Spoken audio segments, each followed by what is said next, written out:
qu'effectivement c'était pas forcément prévu, que c'était un Européen, je ne sais pas si vous avez entendu ce matin, apparemment c'est une personne qui agit de son propre fait, membre de la Katiba d'El-Krim, là, le Touareg. Oui, qui a été dénoncé par... Qui aurait fait ça de son propre fait, mais ça aurait été très mal organisé, il serait tombé en panne et ils auraient exécuté. Alors après, ça prendrait avec des pincettes. Et moi, oui, ça paraît un peu léger. Ça paraît un peu léger, oui. Ça paraît un peu léger quand même. Je pense que ça va beaucoup plus loin et de toute façon, c'est vrai que là, c'est quand même une déclaration de guerre quand même, hein, à l'information. Oui, bon, c'est pas la première. Non. C'est une nouvelle preuve que... Généralement, ils étaient enlevés, enfin ils sont enlevés, hein. Il y en a encore deux qui sont enlevés en Syrie.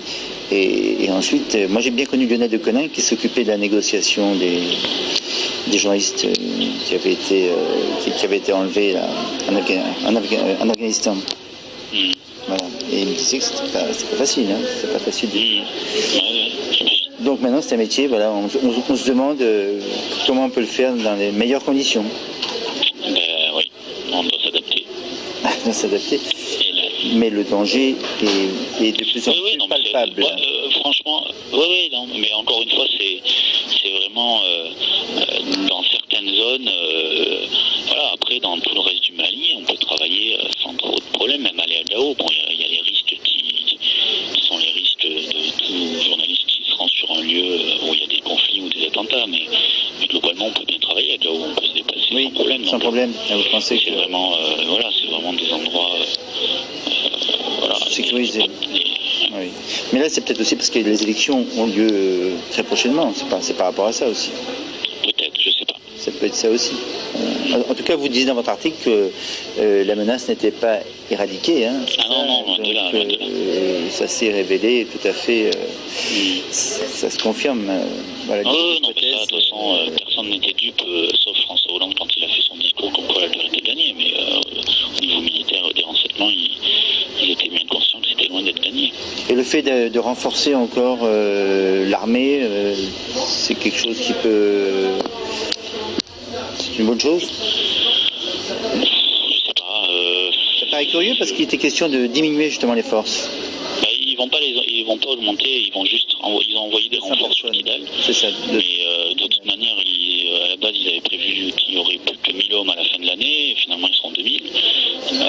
Oui, c'est ça. Donc ils repoussent sans cesse l'échéance parce que effectivement les conditions de sécurité sont loin d'être optimales. Ouais. Surtout en vue des élections. Mais c'est ça, voilà, surtout aux élections. Mais AQMI, c'est une branche terroriste. En fin de compte, ça fait partie du multinational, si j'ose dire. Oui, en quelque sorte. Même si c'est très autonome, comme tous les groupes qui se réclament de la mouvance Al-Qaïda sont quand même globalement assez autonomes, quoi. Mais on parle d'une internationale djihadiste. Voilà, donc en fin de compte, c'est l'islamisme là, qui est concerné. Oui, c'est ça. L'islamisme radical. Radical, tout à fait, oui. Et qui a du mal quand même à être, disons, jugulé. Oui, effectivement. Ouais. C'est quelque chose on peut craindre en France des attentats encore, on peut... Ah oui, il y en aura certainement. Oui, qui touchent les intérêts français. Ou autres. Il n'y a pas que la France. Dans leurs ennemis, c'est un peu tout le monde, le Niger, le Tchad, tous les pays qui ont participé. Tous les pays qui ont participé à l'opération dans le Nord Mali sont des cibles potentielles. Et les services sont suffisamment informés pour éviter... Éviter un attentat, c'est difficile. Hein. Oui, on voit qu'il y en a régulièrement d'ailleurs. Hein. Bon, ce que disent les services, et tout pour l'instant, c'est quand même, sauf cet assassinat des 2 journalistes. Jusqu'à présent, c'était des attentats, sauf au Niger, mais au Mali, les derniers attentats étaient des attentats qui n'avaient pas un grand impact parce qu'ils n'ont pas vraiment les moyens aujourd'hui de faire des attentats de grande envergure. D'ailleurs, il n'y en a eu aucun à Bamako, par exemple, qui doit être une cible, j'imagine, intéressante. Les djihadistes, mais ils ont quand même été bien affaiblis, hein, mais ils se reconstruisent.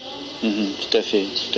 Mais au Mali, c'était les Français qui étaient touchés aussi. Au Niger, c'était les Français qui étaient touchés. Au Niger, c'était les Français et puis les Nigériens aussi, parce qu'ils ont attaqué ciblés. la viande Là. de l'armée nigérienne. Ils étaient ciblés. Les Français étaient ciblés, non? Les Français étaient ciblés via la mine d'Arlit, mais les Nigériens aussi, puisqu'ils ont ciblé une caserne de l'armée nigérienne à Agadez. C'est compliqué quand même, hein, tout ça. C'est compliqué. Vous y allez souvent, vous J'y vais assez régulièrement. Ouais. La prochaine fois, vous y allez? Ça, je sais pas encore. Quand je devais peut-être au Niger bientôt, mais je sais pas encore. Je connais bien le Cameroun, mais je connais pas trop le Niger. Ouais, c'est quand même impressionnant tout ça. C'est impressionnant. Et c'est quand même très grave. Très très grave. Parfait. Écoute,